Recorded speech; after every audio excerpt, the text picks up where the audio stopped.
me names. And he said, I can see what you're doing. You're trying to get me to leave.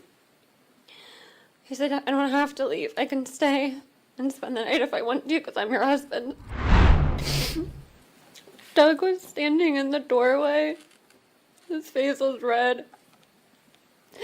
Like the veins were bulging in his neck. The way he was looking at me, it didn't even look like Doug. His eyes were black.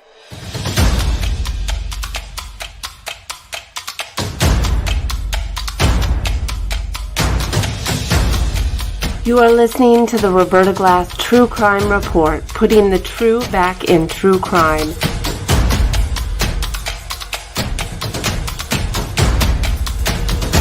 From New York City, Roberta Glass is now on the record.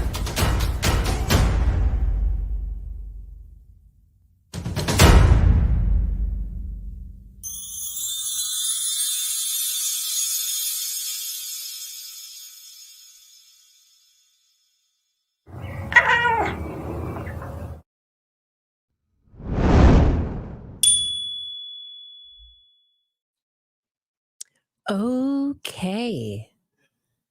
How is everybody doing?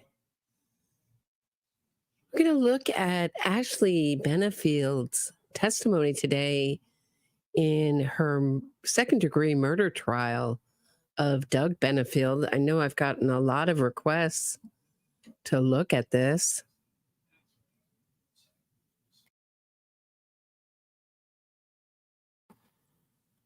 And we're going to just look at her direct first.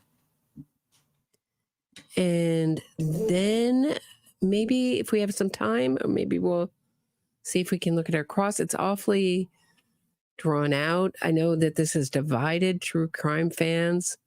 Some thinking that she is a victim of DV and was wrongly, spoiler alert, wrongly convicted of manslaughter. Other people think that she was crying crocodile tears on the stand. It's an interesting testimony, certainly one that is very controversial, still a hot topic in true crime. And this happened, she was married, she met Doug Benefield and married him within 13 days of meeting him. Doug Benefield was 54 years old. He had, just to give a little background, his wife Renee had died 9 months prior to this, and he had one teenage daughter. Ashley Benefield was 24. And obviously the age difference is like the first big alarm, but often you'll see in cases of cults, other kinds of downward spirals in people's lives, they attach to something really toxic at a vulnerable time, or people get to them, toxic people get to you when you're vulnerable. So certainly the age difference is such a power dynamic, the difference between a 54-year-old man and a 24-year-old woman, certainly something that raises red flags for me. But let's just get into her testimony.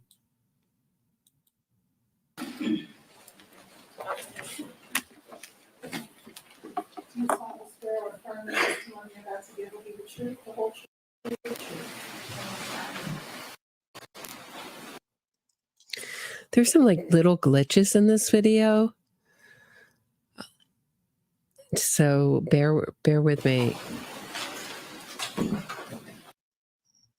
This is just the original video. You can see that she's dressed like a school marm, very played down, her sex appeal. And she already looks like here that she's getting into character. There's no need to have that absolutely diminished, sallow look before testimony. Nothing emotional has been asked of her. So that was, to me, when I first watched this, a red flag.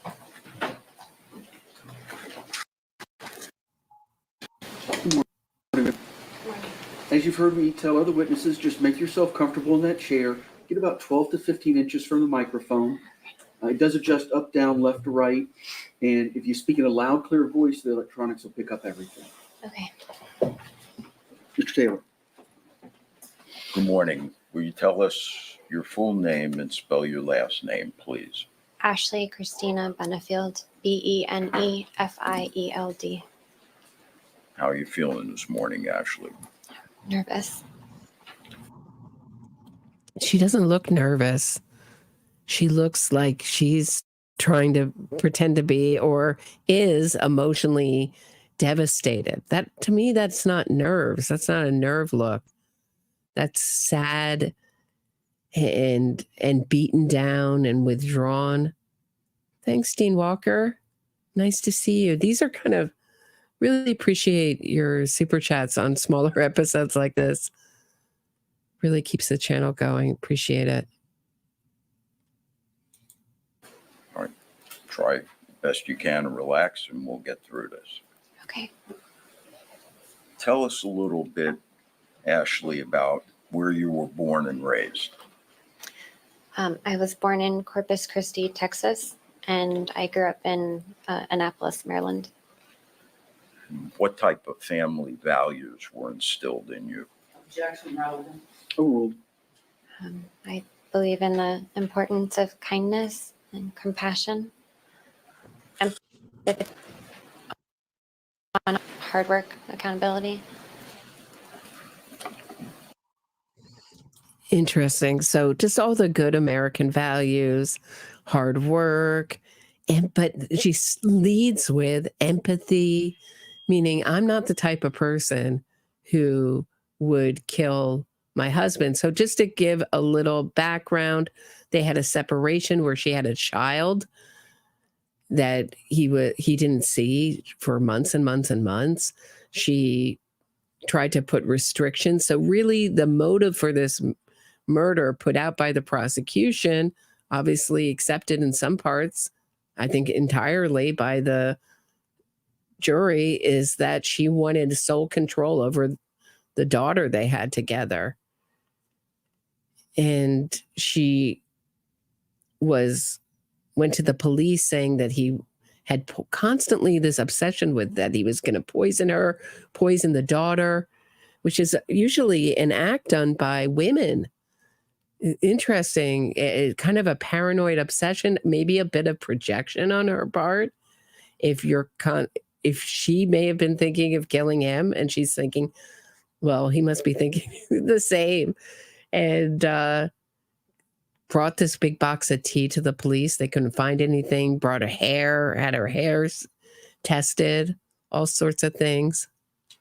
So really, when these romances start, when you get married after 13 days, you would think that there might have been some love bombing going on her part. We're soulmates, maybe some kind of mirroring. And he's like, oh, I found my soulmate. Oh, do you like to play golf? Play golf. I like to play golf, whatever, you like to do. So mirroring the other person's facial expressions, love bombing them. So everything feels so right. You get married after 13 days. And for a while, they, according to Doug Benefield's daughter, Eva, they were really never apart in the beginning, but she saw the fighting. And what clues me in is an interview I read with her where she said, I knew my dad was dead when he didn't send me this Bible passage. And I knew that Ashley killed him. And you think maybe something had happened to your dad, but to nail so directly what happened to your father makes me think that she's clued in to Ashley Benefield's psyche and that she may be perhaps a dangerous person. The other thing that concerns me is is the baby doll voice. We've seen this in Darlie Routier, other Susan Atkins, Carla Faye Tucker, other really dangerous female killers. They put on this really affected, tiny baby doll manipulative voice. And it always sort of gives me the chills every time I hear it. What type of work did your father do? My Objection relevant?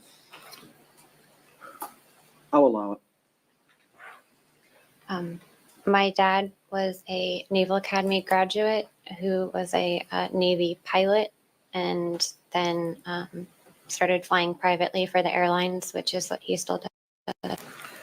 And how about your mom?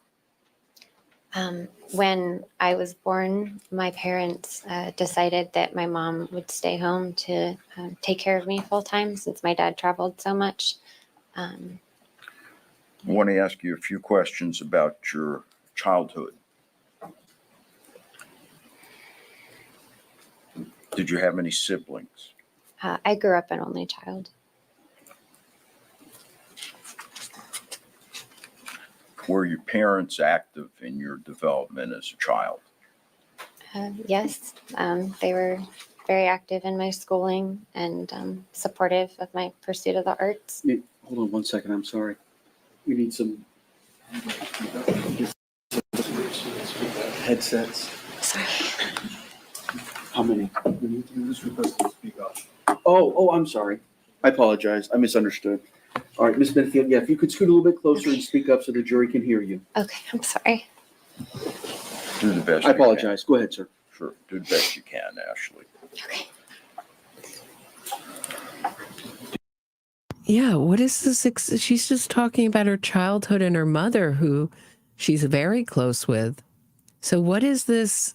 What is this sort of sniffling starting now? The fact that she wants to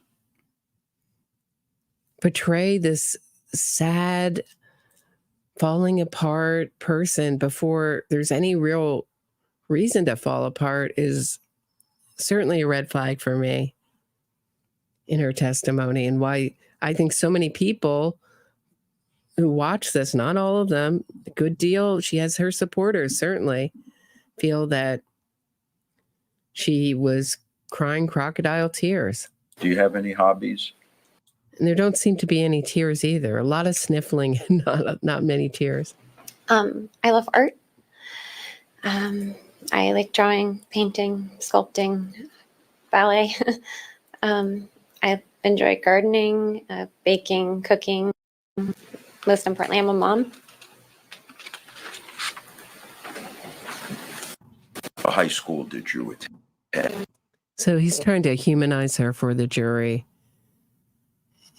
And ballet is one of these things that you can only do for a very short time. And it requires, there's the word, requires so much discipline and dedication. And then your career is over. And a lot of ballet dancers, in the same way that fashion models have whose career is also very short, have a kind of crisis of personality when it's over. So here she's switched from being a ballerina to being a mom. And the last thing that she mentions is being a mother. So kind of interesting. I'm going to sustain at this point. I'm trying to establish her ballet, Your Honor. All right. If it's related to something specific, then yes. Sir. Thank you. Tell us about your high school, Ashley. I went to a small private Christian school. And did you study anything in particular in high school? I was focused on pursuing ballet. And was ballet a large part of your curriculum when you were in high school? Yes, I danced full time. I actually finished my last few credits my senior year with a homeschool program for athletes so I could dance during the day. Do you still dance professionally? No. Why not? I retired after I tore my hamstring. I want to ask you about Doug. So there's Eva. That's Doug's daughter, looking like she's going to burn lasers. Lasers are coming from her eyes, burning into Ashley. She looks not happy with this humanization of Ashley Benefield. So these things are done. I went to a Christian school. I worked really hard at my ballet, meaning I'm not the type of person to kill their husband. But as you know, if you follow true crime, murderers have all sorts of different backgrounds. When did the two of you meet? We met August 25th of 2016. And tell us what your impression of him was when you met. He was very confident in who he was, passionate about what he was doing for work. He was fascinating to talk to. What was it, if you recall in particular, that attracted you to him, Ashley? He was funny, very smart, charming. We just instantly clicked. See, all those should be happy memories for her. I understand that they could be connected to tragedy, but none of the affect isn't matching up to her testimony. Barb Nauman, thanks so much. Thanks for the great work you continue to put on such a regular basis. You are appreciated. Thank you, Barb. Appreciate that. But I mean, this affect, do you see what I mean about this affect? It's been since she put her right hand up to testify. She's had this affect. It hasn't changed. There hasn't been any kind of difference or variety in facial expression or in vocal intonation and body language. It's all been the same thing since she stood up to testify. Was Doug in the military? Yes, just like my dad, he was in naval aviation. Did he turn out to be who you thought he was? No, not at all. I want to direct your attention, Ashley, now, if I can, to the day of the homicide, September 27, 2020. Okay. Specifically late in the afternoon. Would you tell us why Doug was at your home?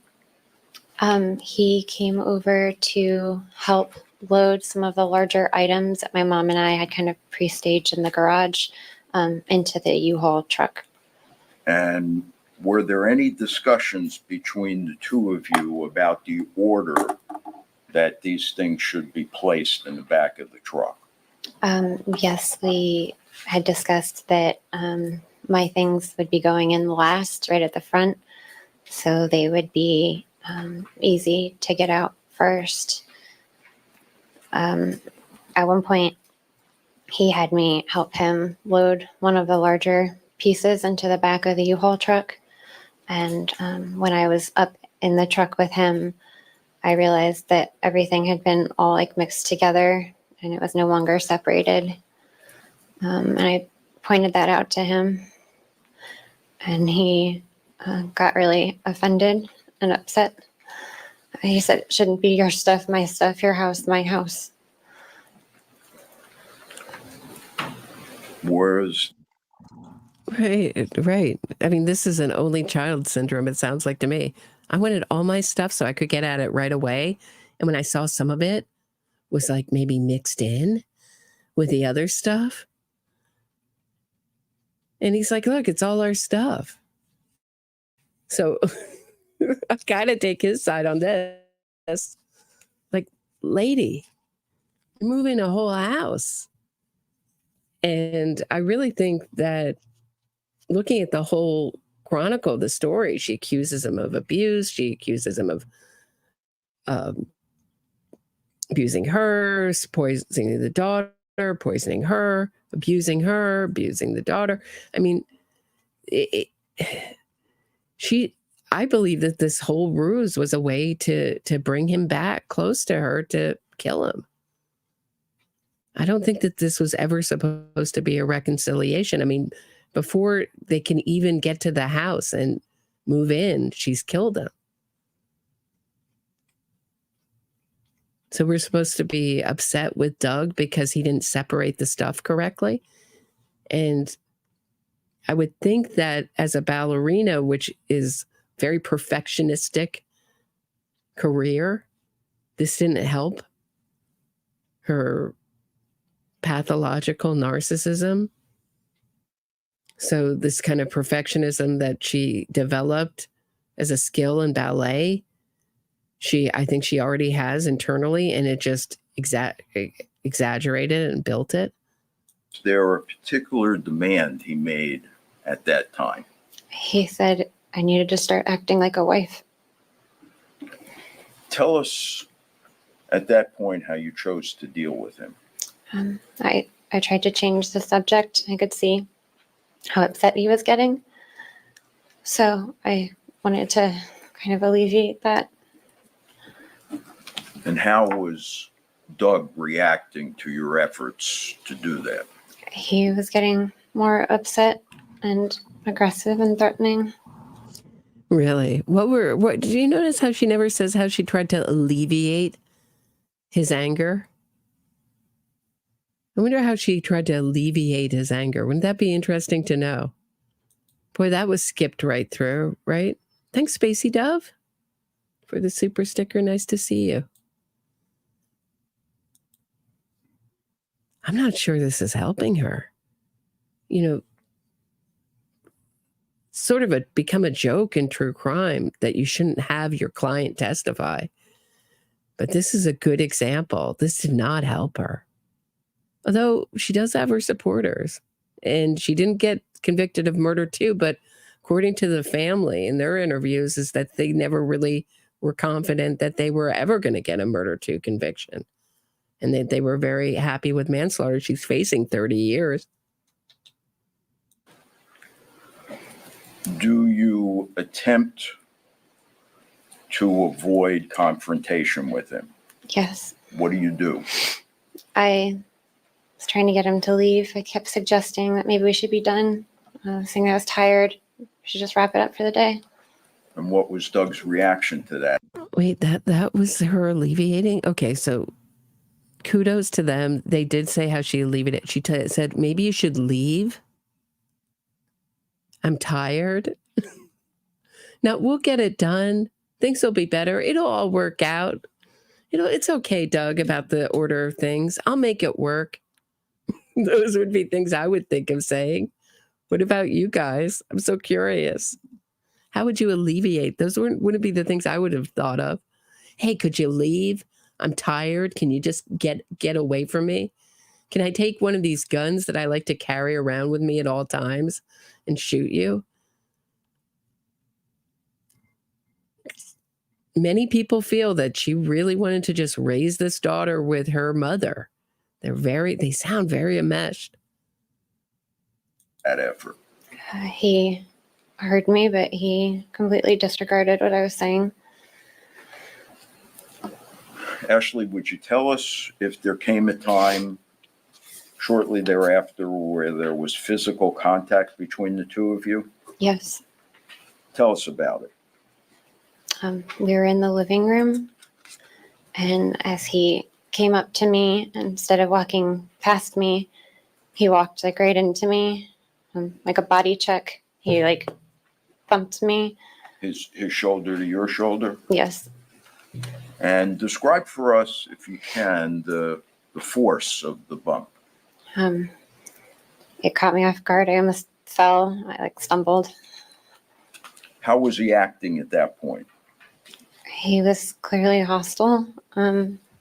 he was mumbling under his breath and was glaring at me. What was your concern? I could see that it was escalating, and I didn't want him to blow up at me. Was there a second incident? Wait, was he already blowing up at you? I thought he was already blowing up and you were trying to calm him down and appease him. Or was he just getting angrier and angrier, but he wasn't quite blown up yet? Yeah, I agree with the people who say she seems like a psycho. And Debbie Gibby brought up a good point that her daughter, she had a little innocence campaign pre-trial, but it wasn't very effective, obviously. It wasn't very large. It didn't really garner the attention of the media in the way that so many of these innocence campaigns do. And it looked totally ineffective, but her daughter, 6-year-old daughter, was on the picket line. And as someone who grew up with activists, something I really think that no child should be protesting anything at any rally, because you're really just taking on your parents' politics. You're really just an extra body, but she doesn't know better. Yeah, it is. I think it is abusive to bring your children to any kind of political rally. Let them have their own. Let them grow up and have their own opinions. Instance of physical contact. Yes. Tell us about that, please. We were in the garage, and it was very much like the living room. I had just suggested strongly that I wanted to be done for the day. And he, as he came up to me, he walked right into me. Again, body checked me. But she says that with the same affect she's had all along. He body checked me, and I'm going to use the same satty face I've used since the beginning. I don't believe her. I'm not feeling anything, and I don't believe her. And she said, I wanted to be done for the day. But first she says she wanted to appease him by saying, I'm tired. So I said I was tired to appease him, but it sounded like she really did want to be done for the day. That wasn't for Doug, that was for herself. Finally, was there a third instance of contact? Yes. What happened? We were in the hallway, and we were coming opposite directions towards each other, and he had a box. And as he walked up to me, he looked me in the eye, and he drove the corner of the box up into me. Where? My side. Indicating on your right side. Yes, sir. In the hip area? Yes, sir. What was the result of that? How much do you want to bet that this was done inadvertently, and that now this is just a new sign of abuse, that he might have hit her with a box with her hip inadvertently, and now it's being retold as that he intentionally hit me with this box. So you're going to hit someone, you're not going to push them with a box, with a cardboard box, with a point of a cardboard box. I wouldn't think. Just doesn't seem, none of the story fits or seems right or makes sense to me. Scratching, it burned. Yes, sir. It scratched her and it burned? So she said she got scratched by this box? She wasn't bruised, it didn't pound, it wasn't painful. It burned. Weird. This is the weirdest testimony.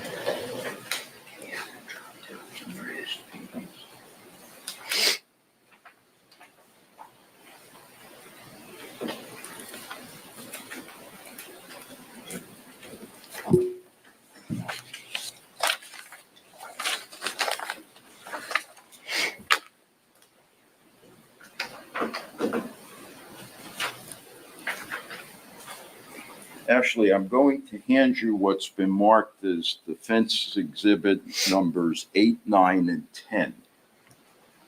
Approach. Yeah, just do me a favor, whenever you're holding them up, they were facing the jury until they're admitted. Sorry. Yes, sir, thank you very much. 8, 9, and 10? Yes, sir.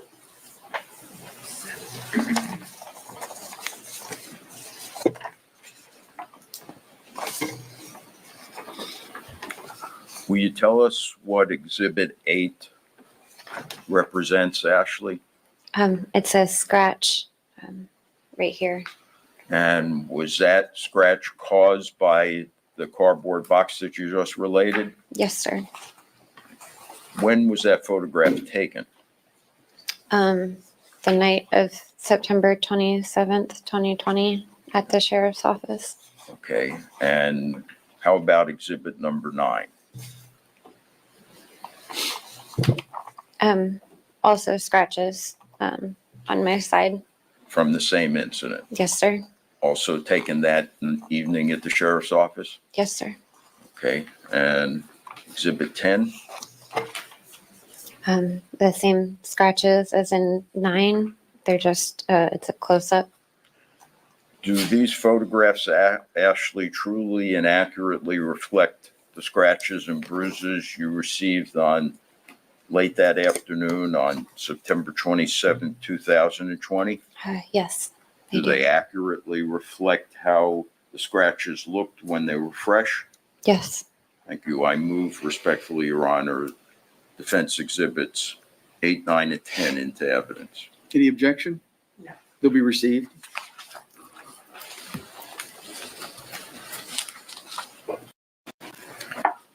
What was your response, Ashley, after being struck by the cardboard box?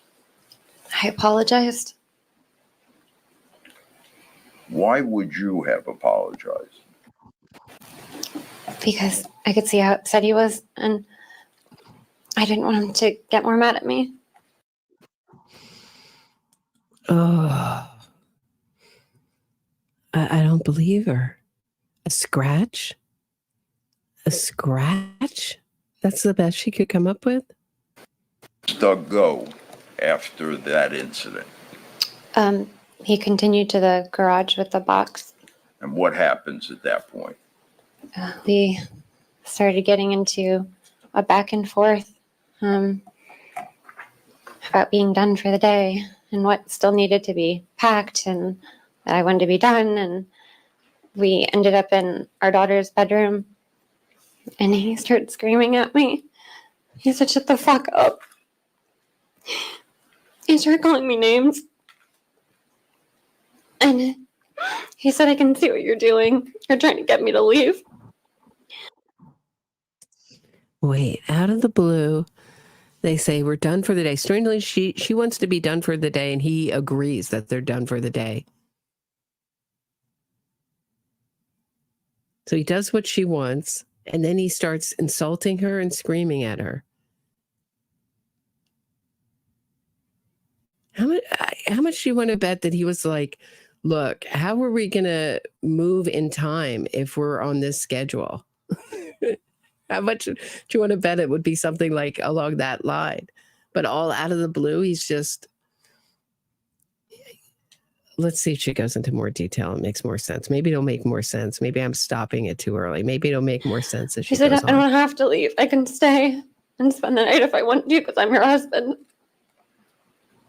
At that point, Ashley, how did you feel with respect to your own personal safety? I was scared. Did you take any steps to try to avoid anything further? Yes, I ran to try to leave the house And where did you run to? to the front door.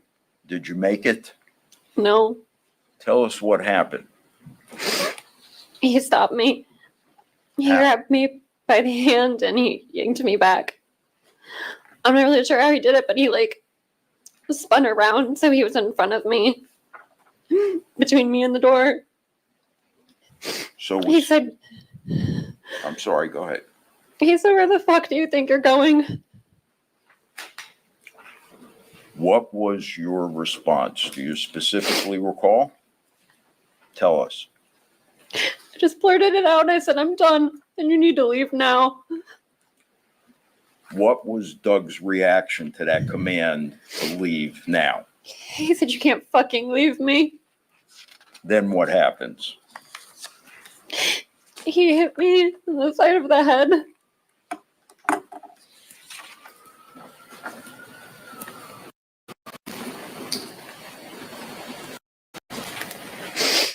Actually, I'm going to.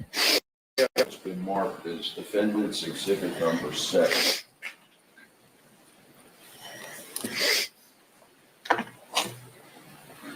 Tell us what that represents. It's a picture of my face. Is it an accurate picture of what your face looked like on that night? So she's doing this fake shaking thing because the reason you know it's fake is because it's not consistent. She can turn it off. She can speak. Again, very much like what I talk about with Wendy Adelson. She can speak with full volume, full breath, fine. It doesn't run through her own body. She can turn it off. So she's hunched her shoulders forward, very much like she's choreographing, like a ballerina, choreographing her testimony. Shoulders forward, chest caved in, chin down, eyes up. There's a interview with Princess Diana after the end of her marriage with Prince Charles, where she does the same, not the shoulders, but from the head up, she does the same chin down, eyes up posture. And if you just think about it, it's almost like a little child looking up to you, someone meek.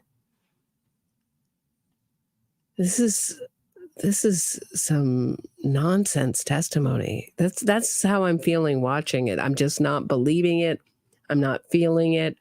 I think she's trying to shake and cry and carry on, and it's not being very successful at it. Her vocal tone has never changed. It started whiny and it's ended whiny. I mean, it's ending whiny. It's doesn't change. This is not an authentic retelling of what really happened. Yes, sir. In my opinion, obviously, and obviously in the opinion of the jury. Who took that photograph? I don't remember her name. She was at the sheriff's office. At the sheriff's office? Okay. Now, what is it about that photograph that shows or reflects the slap or the hit that you got to the side of your head by Doug? That side of my face is like swollen and puffy and discolored around my eye. And is your eyelid drooping Yes. on the side where you were hit? Yes. Your Honor, I move defense exhibit number 7 into evidence. Received.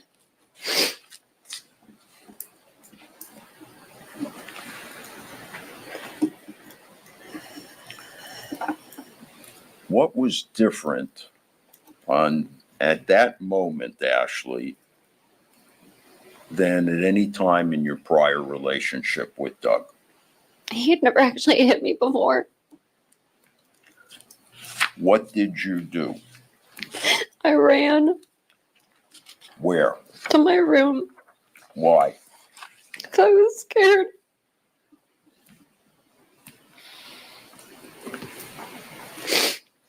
Ashley, did you have anything in your room that could protect you? I had my gun.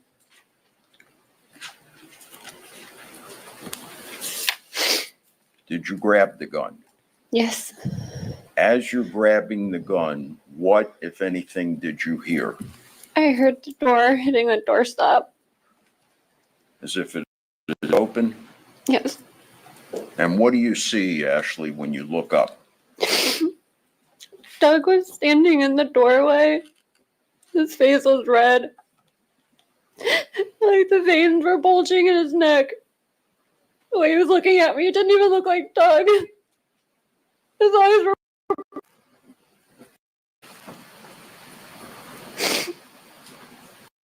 Do you yell anything at you? He said, "You're fucking done." And what does he do at that point? I held the gun like in front of me, and I said, "Stop." And he like turned and he got into this like... Isn't that interesting that they're using the same language? First she tells him, "I'm done." And then she's reciting and saying, "You're effing," saying that he's telling her, "You're effing done." So everybody in her story has the same language. She's done, he's done, and then he's shot. Isn't that interesting? What an interesting chain of events. Are you guys seeing actual tears come out? Doesn't look like it, right? Am I wrong? Am I missing it? It was like a fighting stance. He like, I got low, and he started like moving his arms and his hands around. And he was making these like jerking motions. What were you expecting when you were holding the gun out in front of you and you told him to stop? I thought when he saw it, he would leave. Did he? No. At that point, Ashley, what are you thinking? I thought he was going to kill me.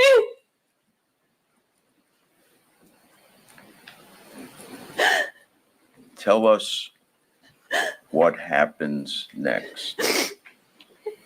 He started coming towards me, and then he lunged at me, and I started pulling the trigger. And he just kept coming. And I remember trying to move to get away from him, but he kept coming at me.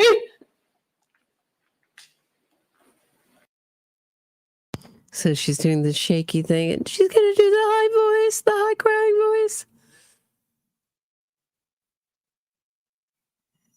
Terrible actress. Yeah, terrible actor. Yeah, awful. Is anyone feeling anything? You know, this kind of performance, and this was, I would guess, practiced with her defense attorney over and over again to get it right. I'm going to ask you about this, go through the thing. I'm going to ask you to go through the thing. And that's how it feels like she's in a movie. This doesn't feel like anyone telling anything real that happened to them. Story of something real that happened to them.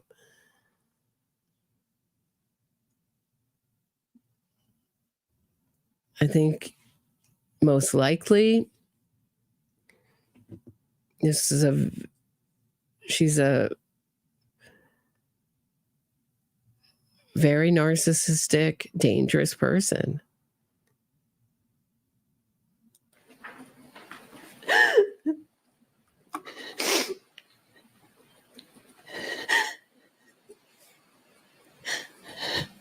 Ashley, would you tell us why, if you're holding a loaded firearm, you were attempting to move away? I was trying to get away from him. I was terrified. Right. So he's establishing right there, the defense attorney's establishing that she tried to diffuse the situation. And he has to establish actual fear for her safety in her life here.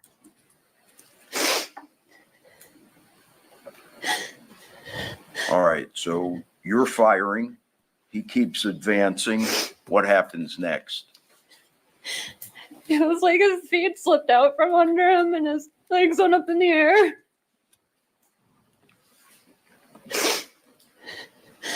When Doug hits the floor, what's your... There was an invisible banana peel and his legs just like came up from under him. There's a lot of times in this story like that. Remember when she said he turned around and all of a sudden he was in front of her? Very movie-like a horror movie. There's a cut, and then all of a sudden the character's right in front of you, and everybody goes in the movie theater. It's like that. It's like she's describing a horror movie. All of a sudden his legs he slips on nothing and goes flying down to the ground. This makes Her no immediate sense. reaction. I ran to get home.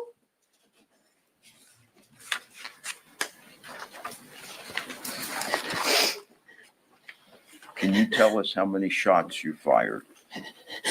I have no idea. I was in a panic. Oh, what? Oh, so wait, did she actually said she fired the gun? It's just all of a sudden from the impact of her gun. That's what it was. It wasn't an invisible banana peel. It was the impact of her gun. Sorry, I missed that.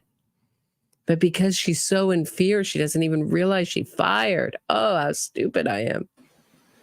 Do you remember anything about the shooting beyond what you've told us here? It was a blur. Where did you run for help, Ashley? To my neighbor's house. What's your neighbor's name? John Sant.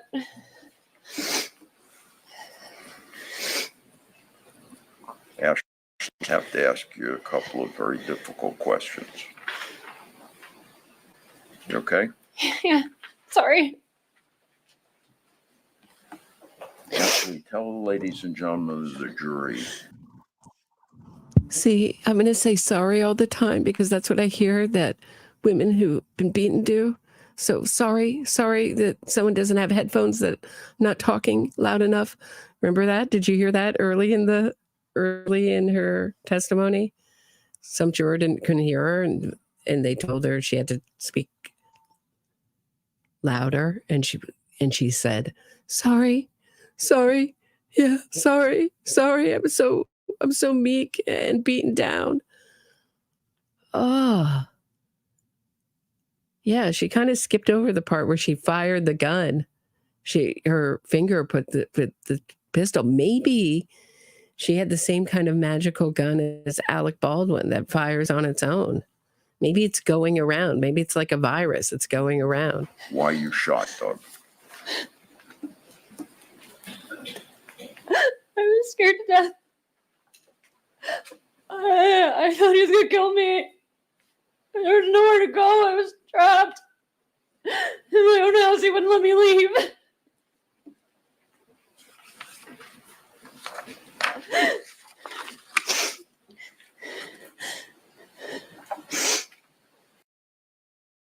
But she was trapped in her own house. She just got away from him and got back together with him.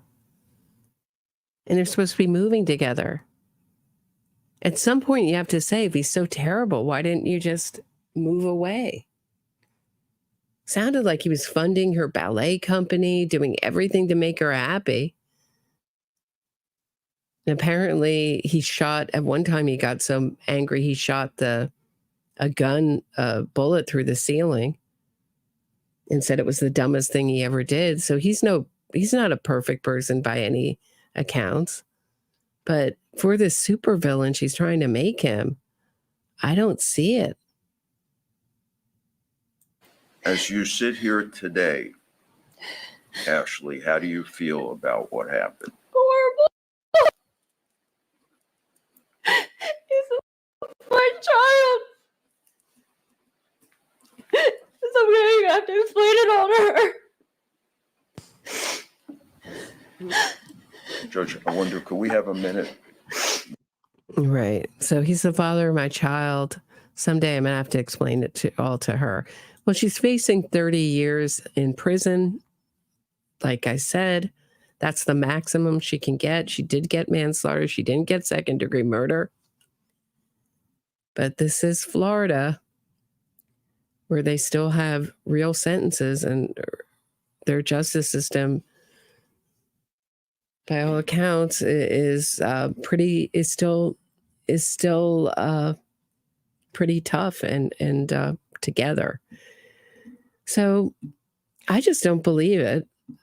I watched some of the cross-examination, and now I really understand why she was asked, just like Jodi Arias was, to reenact moment by moment how she moved, how Doug moved, because it's so vague and cartoon-like that it's always a good option to break it down. And she said something very much like Jodi Arias, that he went into a linebacker pose, something like that, which Jodi Arias did too. So it's just, I'm not buying it.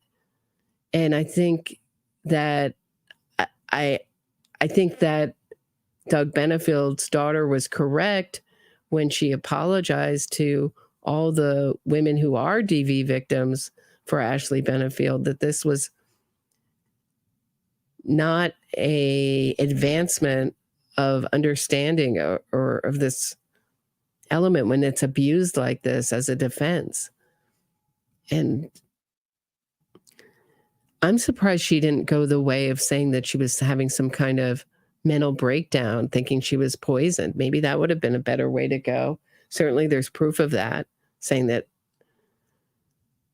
some kind of insanity defense. I know it so rarely works, but this is ridiculous. I don't think, although it took a little while for the jury to come to a verdict, but I just don't think this was ever going to work as a self-defense case. But who knows? She's got a lot of supporters out there who think I'm wrong, and the people in the comment section agreeing with me are wrong, and that we're cruel and unfair, and that she shows real signs of being in a DV situation. I just don't see it. So that's what I have for today. I'm off tomorrow, but I'll be back Tuesday at 6 p.m. Have a great night, everybody. See ya. Oh, wait, hold on. See you. Thanks. Sami from the H. See ya Tuesday. Have a great night, everybody.